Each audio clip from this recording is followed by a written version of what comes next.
When I filibustered, I spoke for 24 hours and 18 minutes. Now, that might seem like a long time, but if you're in pretty good shape, you can do that.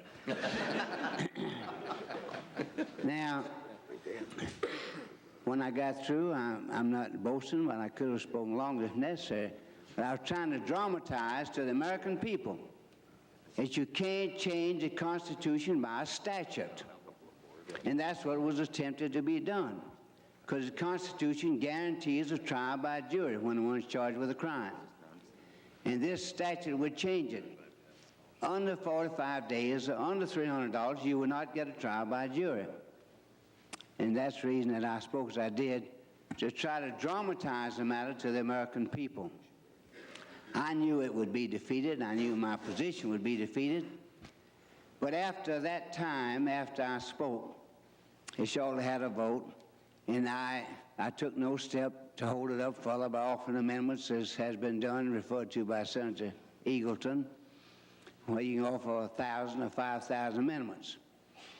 But I think it should be changed so that once you get filibuster, and the number has been reduced from 66, I believe, or 67 down to 60, but you have to get 60 now to stop debate, which I think is all right to do. But once you get to 60, then the matter should be over. Maybe allow an hour for amendments or anything else. In my judgment, that should end it. It should not go on forever. Now, roll calls. You'll notice on the information I have here, it says that last year the Senate spent the equivalent of 3 months taking roll calls. That's ridiculous. I think Senator Scott brought out a good point there, that we could vote like the House does, punch a button and vote, and get through in 3 or 4 minutes, certainly 5 minutes.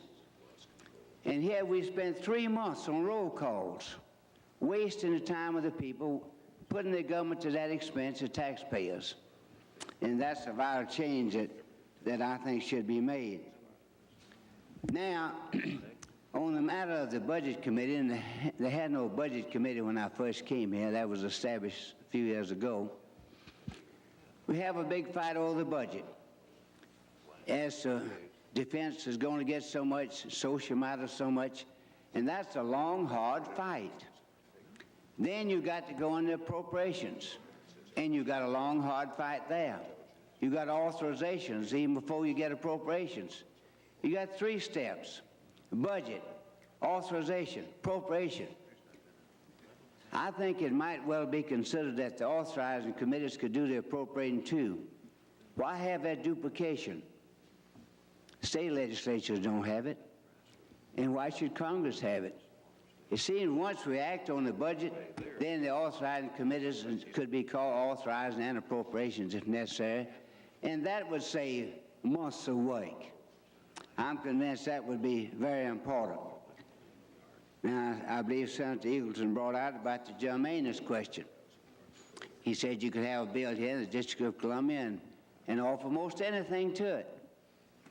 Probably that should be changed to restrict legislation to germaneness. Certainly, maybe unless you get 3/4 of the Senate to agree to some emergency matter otherwise. There are many changes that I think could be made that would shorten the work, improve efficiency, and I believe would please the taxpayers very much if they were acted upon. Those are just a few matters that come to my attention right at the moment. And I'm confident that these matters could be accomplished and should be accomplished.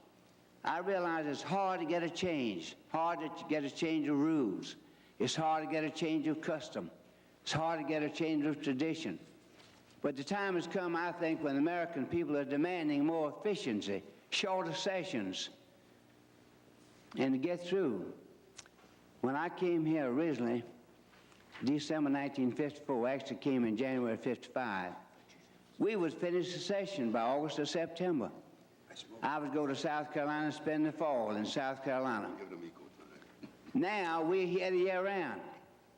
I've had to move up here, move my family up here entirely. The children in school up here year round.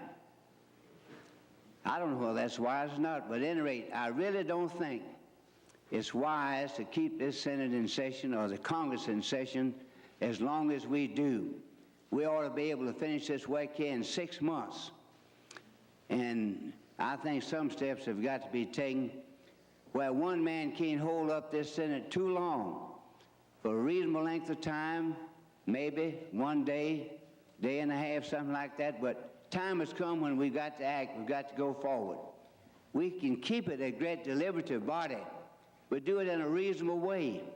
Now, it can be done in an unreasonable way. These changes, I think, are timely, and I hope they will be made. Thank you very much, Senator.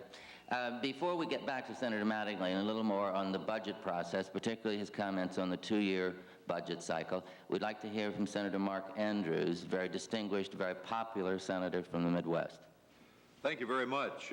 It's a privilege to be here, and let me, as a creature of the House probably more than the Senate, because I've spent 17 years in the House and just the last 6 years in the Senate, combine what I learned. But the filibuster that we have, by the, shall we say, death of 1,000 cuts, is what holds up the Senate's process. We do everything in this body now 3 times. But mention why we ought to resolve the budget process. That's true. But remember, I can recall a decade or more ago when the public and the press came in and said, you don't have any discipline. You've got to get the deficit under control. How do we get it under control? Aha, we invent yet another committee. So we invented that other committee, the Budget Committee.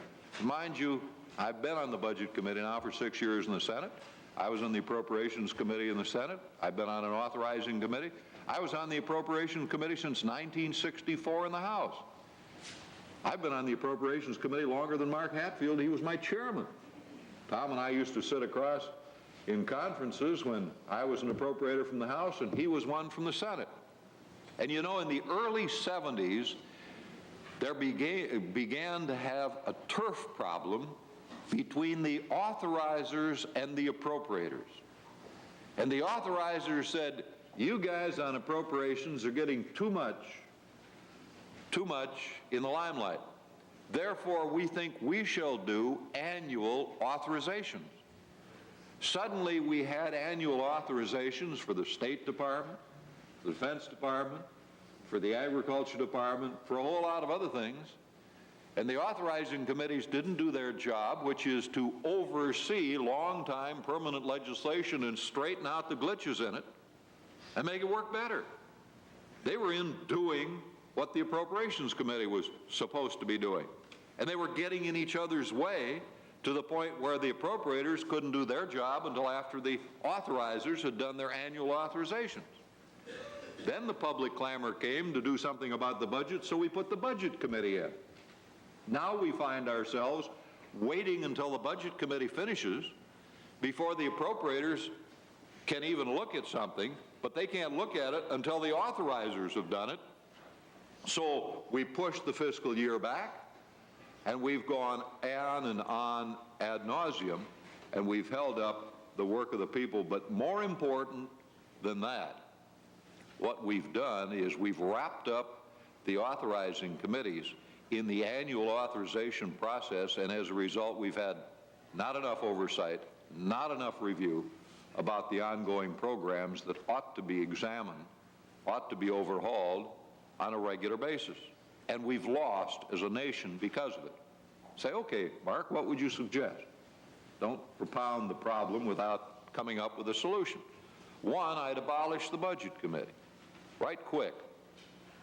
Two, I would substitute a rules change. The rules change would be very simple. Any amendment on the floor of the House or the Senate had to be revenue neutral. In other words, no more of these wonderful bleeding heart amendments to put another $1 billion in to fight cancer or $2 billion for a farm program or whatever else without saying what you're going to take it from or what taxes you're going to raise to pay for it. That's responsibility in the amendment process. And if you will check, you'll find the Appropriations Committee in the House has year after year after year done its job it's come in every year under the president's budget. It's when it's gotten to the floor, those figures have been inflated by people who want to make a great reputation for themselves or whatever. Then they come to the Senate. The Senate's always got to do better than the House. Gets to the Senate floor, they've got to do better than the Senate committee did, and the budget gets out of hand. So I would suggest do away with a budget committee, shorten that time span, let people concentrate on authorizations and do the overhaul of the long ongoing programs in the authorizing committees, and let the appropriations process work, with that caveat that on the floor we have a situation where you have to have a revenue neutral amendment. Now, backing that up with one more rules change, Strom, would make the Senate work better and still protect the right for an honest filibuster. Our filibuster is the filibuster by absence. I've managed bills on the floor of the Senate, so have all of us at this table. We sat and we've waited and we've waited and we've waited for good old Joe, who's having a 3-martini lunch someplace, who's going to come up and show up, but we got to wait for him because he's got some kind of an amendment. So we have filibuster by quorum call. It's ridiculous. That's why we don't get the people's business done. The one rules change we need in the Senate, above all else, is not to stop a filibuster that's a legitimate filibuster, but to very simply say that when a bill is called up for action on the floor of the Senate, the managers of that bill, if no one is there to offer an amendment, can ask the clerk to read, much as we do in the House. And if the clerk reads into the next title, the previous title is closed for amendment except by unanimous consent. In other words, you got to have your duff on the floor paying attention to business, or you're not going to hold up the whole Senate and the country as well. Bills that now take a week and a half to process could be done effectively in a day, and everybody's rights to be heard would be protected.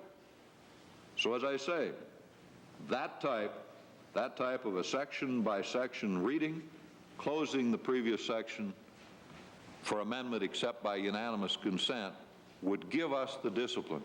The two combined, I think, would protect